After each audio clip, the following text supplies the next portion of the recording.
Fala, Tom! Tudo bem, gente? Espero que todos estejam muito bem. E agora a ideia desse vídeo é a gente fazer um react aí do programa Sala de Redação, onde o Guerrinha fala sobre o Internacional e diz aí que ninguém tem medo do Internacional quando joga no Beira-Rio, que perderam o respeito. E concordo em partes com o Guerrinha. O problema é que o Internacional não está jogando por mais nada, né? Eu acho que os jogadores acreditam que não vão cair para a Série B e aí eles entram, né, com uma marcha a menos, né? Entram ali em vez de ser na sexta, eles entram na quarta, né? E por isso que o Internacional não está jogando tão bem. Acho que o baque ali da Libertadores também influencia um pouco, não muito, né? Acho que já passou bastante tempo aí das semifinais da Libertadores, que infelizmente por causa do Kudê a gente não conseguiu. E é isso. Então vamos dar uma olhada no que o Guerrinha fala sobre o Internacional. Mas Guerrinha, ontem à noite lá no Beira-Rio, como é que tava? Pedro, faz uma semana que eu falei aqui no Sala que o Internacional não é mais respeitado por ninguém que vem ao Beira-Rio. Isso. Não é mais. Qualquer adversário vem ao Beira-Rio, olha pro outro lado do campo e diz assim, é contra esses caras aí? Nós vamos ganhar deles. Pode chegar até com ressaca aqui. E é o que está acontecendo, o Internacional precisa readquirir essa identidade. O Beira-Rio era um local, um caldeirão, que todo mundo vinha aqui e apanhava, ou a grande maioria apanhava. Hoje é o contrário. Hoje o Internacional tem dificuldades, além de não ter grupo de jogadores. O Internacional tem, no máximo, aí, olha, com muito boa vontade, um time razoável. Eu tenho dito sistematicamente que o Inter é um clube grande, gigante, campeão do mundo, mas o time é pequeno. Onde é que o Inter vai ganhar do Fluminense? Ontem foi um time misto do Fluminense. Ah, mas o Inter chutou 20 bolas a gol. Foi incompetente, então. Quem chuta 20 tem que fazer pelo menos um. E o Inter não fez. Então, olha, Pedro, tá tudo errado no Beira-Rio, Pedro. Tudo errado, tudo errado. As contratações que foram feitas, algumas boas, mas a maioria nem tanto. Né? Ontem sai de campo aquele menino lateral esquerdo. Eu até vou acreditar na versão dele, que ele estava pedindo apoio ao time, não brigando com o torcedor. Dalbert. Né? Então, as coisas são de... Na questão do Dalbert, eu falei no meu vídeo passado, eu acho que a questão dele é física, né, gente? Ele está há mais de um ano, estava há mais de um ano sem jogar futebol, né? E o nível competitivo de profissionais, ele é muito alto. Então, 80% de bateria. 80% da bateria no celular. Então até tu chegar, né, no nível dos jogadores, dos companheiros, é muito difícil. Você precisa de uma pré-temporada ou de um bom tempo, né, jogando ali futebol e treinando também para alcançar o nível físico dos outros jogadores, né? Perna pro ar no Beira-Rio. O Internacional precisa ser reinventado. Senão ele vai continuar sendo apenas participante. E o torcedor colorado, que olha, o torcedor colorado é um herói, cara. É um herói. E o torcedor colorado tá merecendo dias melhores. Tem um aqui, fala. Sabe, Pedro, que ontem, após o jogo, a gente pensa assim, o Inter empatou 0x0 com o Fluminense no Beira-Rio. Nem aqui é logo dizer que é um absurdo o resultado, né? Olhando cruamente as duas camisetas, um resultado de 0x0 e a qualidade dos dois times, mesmo o Fluminense com um time alternativo. Mas, assim, primeira coisa, quando alguém se irrita, quando alguém cansa, ela não cansa do nada, de uma hora pra outra. E eu tô falando agora do torcedor do Inter. É a gota d'água normalmente, né? É a gota d'água. Pra chegar no limite, pra tu não aguentar mais, pode ser um ai. E ontem o jogo do Fluminense, particularmente, pra mim, foi essa gota d'água. Claro que empatar com o Fluminense... É uma chuvinha, né? Foi mais que uma gota. Mas claro que empatar com o Fluminense é algo normal, é do jogo. Trocar pontos contra os grandes times do Brasil é do jogo. Mas a forma preguiçosa que o Inter se apresentou ontem, os 20 chutes que o Kudê fala, não são 20 chutes com chances lúcidas, esse é o ponto, claras. São chutes pra fora, chutes fracos. Então a gente acaba botando tudo no mesmo bolo que não é bem assim, tem todo um contexto por trás. E aí Não teve 20 situações de chutes a gol, mas teve situações claras, né? O próprio Maurício, numa bola um erro do Fluminense, que ele chuta com a perna direita, né? E ele tinha todo o gol à frente dele, e com a perna direita ele tirou um pouquinho demais e a bola, o Fábio nem se mexeu. E a bola passou isso aqui da trave, então poderia tranquilamente ter sido gol do Internacional ali. Uma outra cabeçada também do Ener Valencia, não foi uma cabeçada direto para o gol, ela deu uma subidinha e depois caiu. O Fábio também ficou vendido no lance, poderia ter sido outro gol. Um outro lance do Alan Patrick, que ele chuta e o Fábio fez uma defesaça. Ali naquele lance ele poderia ter passado para o Ener Valencia, que naquele momento ali me pareceu que não estava impedido. E o Ener Valencia estava numa ótima, condição nota 10 para marcar. Tá? Nota 10, porque ele não ia ter nenhum zagueiro marcando ele. O outro zagueiro lá do outro lado estava dando condição para ele. E ali ele poderia ter marcado o gol, o Ener Valencia. Só que, como o Alan Patrick tocou 4 bolas para o Ener Valencia, e ele estava impedido. Aí o Alan Patrick ficou sem confiança de tocar de novo, mais uma vez, para o Ener Valencia, né? Sem falar que o Ener Valencia não está finalizando bem. Então, assim, eu discordo um pouco, assim, eu acho que praticamente todos os comentaristas que falam que o Internacional jogou muito mal. Eu acho que o Internacional no primeiro tempo jogou bem, teve ótimas oportunidades, no segundo tempo também teve algumas oportunidades, né? Não jogou muito bem, mas eu acho que teve muito boas oportunidades, que infelizmente desperdiçou. Se o Alan Patrick toca aquela bola pro Ener Valencia que eu falei agora, provavelmente teria sido gol, porque ele estava em ótima condição, tinha bastante espaço entre ele e o goleiro, então ali poderia ter sido 1-0. Se o Maurício acerta aquela bola de chapa, que passou isso aqui da trave, teria sido 2-0. Tá? Aí estaria todo mundo falando hoje, nossa, poxa, o Inter jogou bem, né? Ganhou o Fluminense sem Cano, sem o Marcelo, sem o Ganso não iniciou, sem outros jogadores titulares também, mas ganhou o jogo, pô, jogou bem e tal. É isso que todos estariam falando hoje. E eu digo, o Inter não jogou tão mal. E infelizmente está finalizando mal.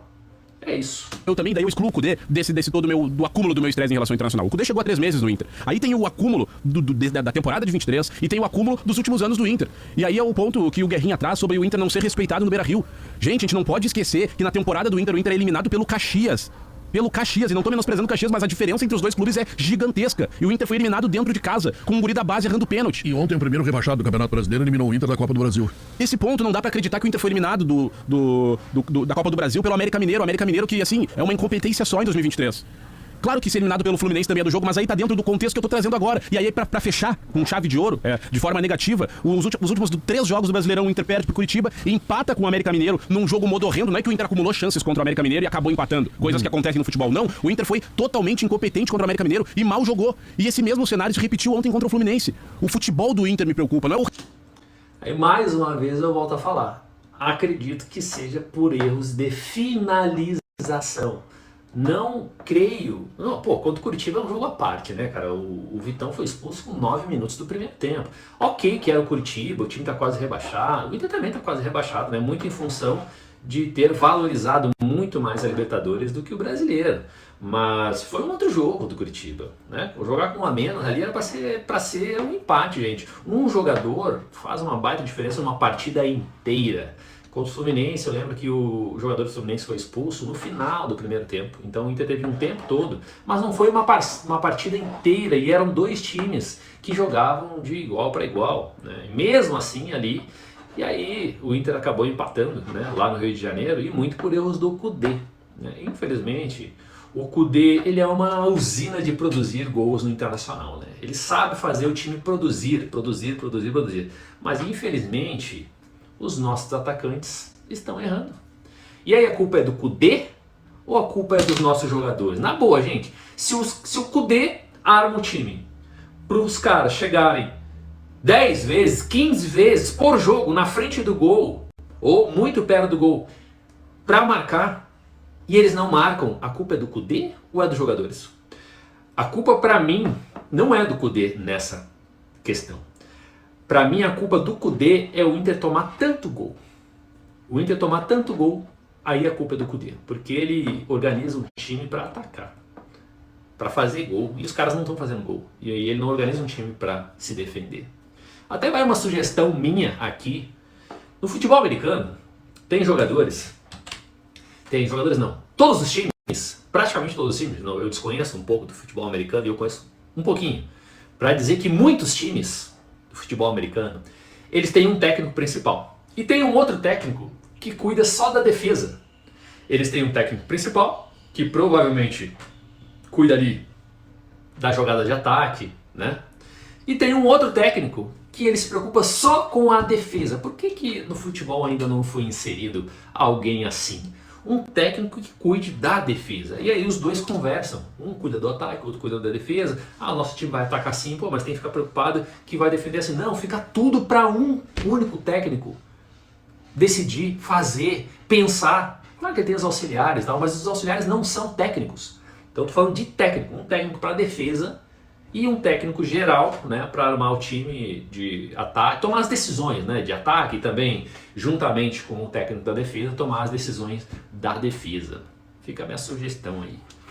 Então bora lá continuar. O resultado em si, mas é como a equipe se comporta dentro de campo. Então, não é que eu esteja exagerando, olhando friamente o resultado do jogo contra o Fluminense, mas sim eu tô olhando o combo todo que é o Inter na temporada. Olha, o que o Inter faz mês após mês com o seu torcedor na temporada de 23 é horrível, porque eu sou da época que eu ia pro Beira-Rio sabendo que, eu não sabia o resultado, não sou vidente, mas eu sabia que o Inter ia entregar um jogo competente, um jogo competitivo. E hoje o Inter dentro de casa, ele não é um time competitivo, ele se prostra diante de qualquer adversário. Qualquer adversário. Que amargura isso. Não é amargura, CCD. Não é, é que é muito fácil tu estar no Rio de Janeiro e falar. Aí entrou o CCD pra dar uma avacalhada, né? Dar uma zoada com o Vini. Mas é essa a questão. A questão é todas essas dificuldades que o Inter encontrou aí, principalmente na Libertadores, que não se classificou, né? Aí deu aquele baque geral, porque realmente o Inter jogou melhor que o Flamengo. Fluminense jogou melhor que o Fluminense na semifinal da Libertadores. Infelizmente o Kudê tomou, aí uma outra culpa do Kudê, tomou decisões erradas nas substituições, né?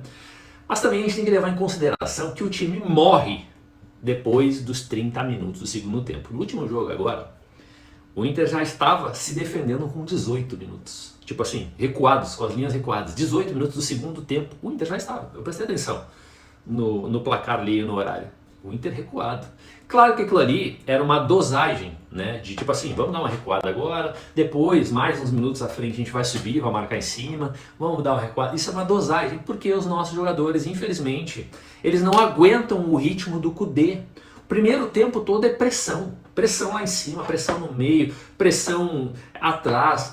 Exige muito dos jogadores.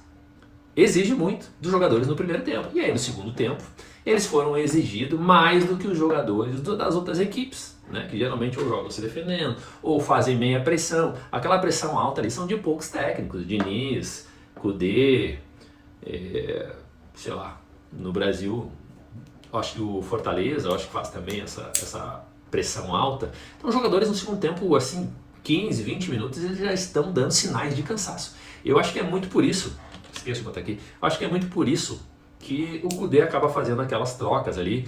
O erro dele é trocar os três juntos, né? O Alan Patrick, o Arangues e o Maurício. Isso aí eu acho um grande erro. Eu acho até que o Arangues poderia sim aguentar, em vez de 30 minutos, eu acho que ele aguentaria até os 30 minutos. Ele é o Arangues, né? Ele é um jogador muito essencial para o nosso meio de campo. Então acho que ele deveria ser trocado com uns 35, 40 minutos, tá? O Alan Patrick também, uns 35, 40 minutos. E o Maurício, acho que mais. Acho que o Maurício também ali uns 40 minutos. O Maurício uns 40 minutos. Porque ele todos esses jogadores que eu falei, com exceção do Alan Patrick, que não faz tanto, mas faz essa marcação alta, né? Aliás, o Alan Patrick faz muita marcação alta. O Maurício faz a marcação alta. O Arangues, ele fica um pouco mais na zona dele ali, né, de meio, porque geralmente quem sobe mais mesmo é o Ener, o Alan Patrick, e o Maurício e o Wanderson, né? Então o Arangues ele fica mais ou menos ali pelo meio na marcação alta, né? Que aí é os outros jogadores que estão mais à frente marcando. Então esses três jogadores eles são bastante exigidos na marcação. E eu acho que pode ser esse o erro do Kudê, né? Marcar muito em cima.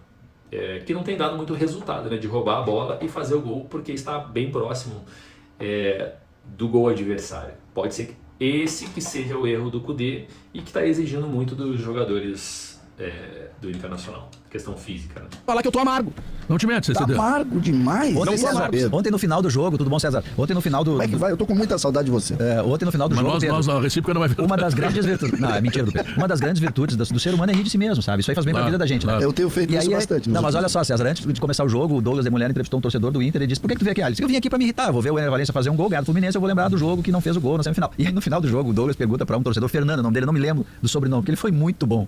A frase da noite. O Douglas pergunta pra ele assim: o que faltou pra o Inter? E ele disse: olha, pro Inter eu não sei. Pra mim faltou uma cadeira reclinável, porque eu fiquei com sono no jogo, pra eu me reclinar. E esse foi o espírito da partida. Essas 20 finalizações do E Inter... boa frase. É ótimo. É muito boa Essas frase. 20 finalizações, elas não decorreram de lucidez, troca de passes, intensidade. Às vezes Aliás, teve contra-ataque sem ninguém passando, chute pra fora. Então ela não conotou assim, dominância, hegemonia. Não foi uma boa atuação do Inter. Quero cumprimentar o Zé Concordo. Alberto, que ontem fez uma entrevista em que o técnico resolveu falar com ele. Entrevista coletiva Apesar normalmente não de- acontece. E ele lembrou, não, mas eu joguei bem contra o Fluminense. E o Zé Alberto, o que tu achou do Fluminense? O Fluminense passou, o Inter E ficou. vamos dar o contexto, que é importante. Assim. Apesar de que no primeiro tempo o Inter teve 57% de posse de bola contra 43%. Então teve quase uma hegemonia aí de posse de bola e teve muitas oportunidades no primeiro tempo, né? Não, o Zé, ele estava elencando as derrotas do Inter e recentemente as derrotas, na linha do que o Guerrinha meio referiu. Sim. Olha, o Inter em casa, ele perdeu aqui, perdeu ali, perdeu acolá. E aí depois ele vai no Mineirão, faz um bom jogo, vai lá no São João, faz um bom jogo. O que está acontecendo? Ele queria saber de rendimento e ele foi elencando. E aí o Cudê atalhou, né? E disse assim, mas primeiro o Cudê contestou o fato do Fluminense ter vindo descaracterizado. E aí o Zé disse, mas então o Cano, desculpa, eu achei que o Cano era um desfoque. Bom, aí ele mandou mal, o Eduardo Cudê, né? Porque Muito. se não admite que o Fluminense vem descaracterizado com o time que jogou ontem, para o mundo que eu agradecer. E aí ele não gostou, ele perguntou pro Zé, olha, tu acha que eu joguei o Inter jogou mal contra o Fluminense? E aí eles começaram a responder e tal. Só que a pergunta do Zé não era sobre o Fluminense. Porque foi o Eduardo Cudê que escolheu perguntar se jogou bem ou mal contra o Fluminense. Podia ter escolhido contra o América, contra o Curitiba. Essa questão do Zé não era resultado. Queria saber. E aí, assim, acabou ficando mal. O Eduardo Cudê, E mesmo contra o Fluminense, quando Não jogou ficou legal bem a duas entrevista dele, vezes, não ficou legal. o Inter foi eliminado. O campeão da Libertadores não é o Inter, é o Porque Fluminense. não pode eternamente buscar o jogo contra o Fluminense, entende? O Inter foi melhor que o Fluminense, a Parece gente que só diz tem esses dois isso. jogos. Mas isso não pode ser um álibi pra não... Eu tô rindo aqui do Pedro Ernesto. Ele vira pros caras lá de trás que trabalham no som, né? O trabalho dos caras. Um cafezinho aí pra nós. Tem muita moral, né? O Pedro Ernesto. Que eu não tive o prazer de conhecer ainda. Eu participei de um programa aí nesse mesmo local que eles estão, do Sala de Redação. E foi muito bacana. A estrutura dos caras lá é maravilhosa. Mas eu achei engraçado agora ele pedindo café pros caras. Isso aí pode dar processo, hein, Pedro Ernesto? Cuidado! Tem cara que quando sai da emissora, pô, o cara lá ficava me mandando buscar cafezinho lá. Pô, esse não é meu trabalho. Dupla função. conseguir vencer o Fluminense, jogando em casa, um Fluminense completamente caracterizado, que no segundo tempo pegou o André e botou pra zagueiro, jogou com um zagueiro só, e praticamente não tinha volante no segundo tempo, jogou com 4 atacantes, e o Inter não conseguiu ganhar o jogo assim. E Diogo, tem um ponto, tá? Porque eu acho que E aí a gente tá falando de rendimento, entende? não, e as coisas assim. Por que não aconteceu? As coisas, eu acho que pelas entrevistas que o Cudê dá, é tipo assim, é óbvio que durante a Libertadores, ele teve muitos elogios. A gente disse É isso. óbvio, e eu digo aqui, o Inter foi eliminado pelo Fluminense e foi tão dolorido assim, porque a gente viu o desempenho do Inter, a gente viu que o Inter tinha sim condições de passar, e o futebol, como ele é em vários momentos, em várias competições, em qualquer parte do mundo, ele é cruel. E ele foi com o torcedor colorado nessa semifinal da Libertadores. Agora, o grande ponto é, e também todos os méritos, por exemplo, o Inter teve essa evolução na Libertadores, porque fizeram um movimento de tirar o Mano, colocar o Cudê, trazer peças dos jogadores chamados selecionáveis que o Inter trouxe, tudo isso deu estofo pro Inter disputar a Libertadores. E esse mérito, ninguém tira. Agora, o Inter foi eliminado, a vida segue, o time precisa continuar rendendo, o time precisa vencer, o time não pode ficar de forma melancólica no Campeonato Brasileiro. Quem mais sofre com isso é o torcedor. Tem um lado bom dessas derrotas do Inter, derrotas, empates, o Inter tá sofrendo. Tem um lado bom, Guerrinha. Que eu acho assim que a maneira como o Inter foi eliminado, jogando bem, jogando no futebol, o Brasil inteiro reconheceu isso, meio que tava consolidando uma ideia de que, olha, tem um baita time, necessariamente, se contratar A ou B no outro ano, pode fazer boas coisas. E aí eu Não acho que dá isso, pra se enganar como se enganou esse ano. Eu acho que essa realidade, o que tá acontecendo agora, ela mostra que o Inter não tem elenco de jogadores, a gente fala isso há bastante tempo. Qualquer dos titulares que sai, o reserva, não dá resposta mínima, nem o Bruno previsível. Henrique. Até o Bruno Henrique no lugar do Arangues. O time é previsível. Então, assim, Pedro. então eu acho que daí, então o Inter tem que pensar muito fortemente nisso, sabe? Muito fortemente, porque senão vai sofrer o ano que vem. CCD não te mete, CCD. Eu adorei essa frase. Primeiro, eu do preocupado Reclinável? com a amargura do Vini. Agora eu adorei com essa frase do meu amigo Diogo, que consegue fazer o lado bom da vitória. Eu quero sempre o lado bom da derrota do Inter. Sempre. Sempre. Eu vou te dizer agora já. Se o Grêmio ganhar, eu só vou ver lado bom. Se o Grêmio perder, eu só vou ver lado ruim. Eu não vejo nenhum lado bom quando perde. Nenhum lado Eu quero bom. saber se tu acha que o Grêmio ganha do Botafogo. Claro que vai ganhar, Pedro. Como Claro que vai ganhar. Jogar. Ontem eu disse pra vocês, aí fui. Primeiro tá faltando humildade a esse programa. Humildade. Porque ontem um integrante desse programa, que foi muito agredido essa semana, inclusive, acertou tudo que aconteceu ontem de noite. Eu disse que o São Paulo Quem é teria a vítima? o Bragantino teria dificuldade. tá falando dele mesmo. Eu disse que o Palmeiras não ganharia do Flamengo e que se o Grêmio ganhasse o jogo hoje, com a soma desses dois resultados, o Grêmio seria campeão brasileiro. E hoje, Sim, mas aí tu incorporou as Mãe audionaves. de Então Ná. faz assim, Tá CCD. faltando humildade, Sim, mas é. Bom, é isso aí então, né, gente? Esse aí foi o comentário da galera do Sala de Redação. Hoje, dia 9/11/2023, quinta-feira. Com apoio nesse vídeo da Rio Piscina Santa Maria, Santo Lanche Poa, que atende Zona Norte, Zona Leste e Centro de Porto Alegre, os melhores X de Porto Alegre. Tem uma maionese saborosíssima, gente, feita por um chefe famosíssimo, que eu não sei o nome agora. E também é o pessoal do MC 142, a melhor hamburgueria de Quaraí, segundo centenas de clientes deles. E começou o comentário do Guerrinha, né, falando que ninguém mais respeita o Internacional. E realmente é isso. Acredito que seja porque o Internacional está aí em final, né, de Campeonato Brasileiro, com a não classificação para a final na Libertadores da América. Mas é isso aí, tem que sacudir a poeira, levantar e ir para cima, porque a gente está assim, eu acredito num pequeno risco de cair para a Série B, tá? E então acho que o jogo aí ganhável, né, que eu acho que os jogadores acreditam, né, não, esse jogo aí a gente pode ganhar tranquilamente, que é contra o Cuiabá, né? Eu acho que os jogadores do Inter estão pensando assim. Mas agora o próximo jogo é contra o Palmeiras, lá, né, em São Paulo, e geral não está acreditando no Inter. E antes do jogo do Cruzeiro eu falei, cara, quando ninguém acredita no Internacional, o Inter vai lá e ganha. E o Inter foi lá e ganhou do Cruzeiro. Claro que Cruzeiro e Palmeiras são times bem diferentes, mas o Palmeiras tomou uma lapada do Flamengo de 3-0. Depois que o Tite chegou, ele acertou o time do Flamengo. E já vou dizer aqui, gente, agora, pra mim o Flamengo vai ser o campeão brasileiro. Vai ser campeão ali, tá? Eu sei que tem vários times aí, o Grêmio é um deles, né? O Grêmio tá lutando, o Palmeiras tá lutando, o Flamengo, o Red Bull e o Botafogo. Mas depois que o Tite chegou, ele ajeitou o time, colocou... O Everton Cebolinha voltou a ser o Everton Cebolinha, tá jogando muita bola. O Pedro, em 6 jogos, ele marcou 5 gols. Eu acho que isso é bem relevante. O Pulgar tá jogando bem pra caramba. No geral, assim, o time foi acertado, e acertado pelo Tite. Acho que ele também tranquilizou o vestiário, né, que tava bem desmotivado ali o vestiário. Eles não estavam concordando em nada, com o técnico deles. Então, para mim, o Flamengo vai ser o campeão do Brasileiro deste ano. Eu não lamento muito, eu não sou assim torcedor, eu sou torcedor unicamente colorado, mas eu tenho pessoas muito próximas que são torcedores do Flamengo. Uma época eu morei no Rio de Janeiro e eu tive um carinho pelo Flamengo. Então, de todos aí, eu espero que o Flamengo seja campeão brasileiro, né? Até porque se o Flamengo for campeão brasileiro, o Grêmio não vai ser campeão brasileiro. Então já tá ótimo. Qualquer um, menos o Grêmio. Tá bom, gente? Se inscreve, ativa as notificações, curte, compartilha, comenta, faz tudo que tu puder aí para ajudar o canal a crescer no Reduto Colorado, que é aqui o canal Fala Tonsqueira. Tá bom, gente? Um grande abraço a vocês e até a próxima.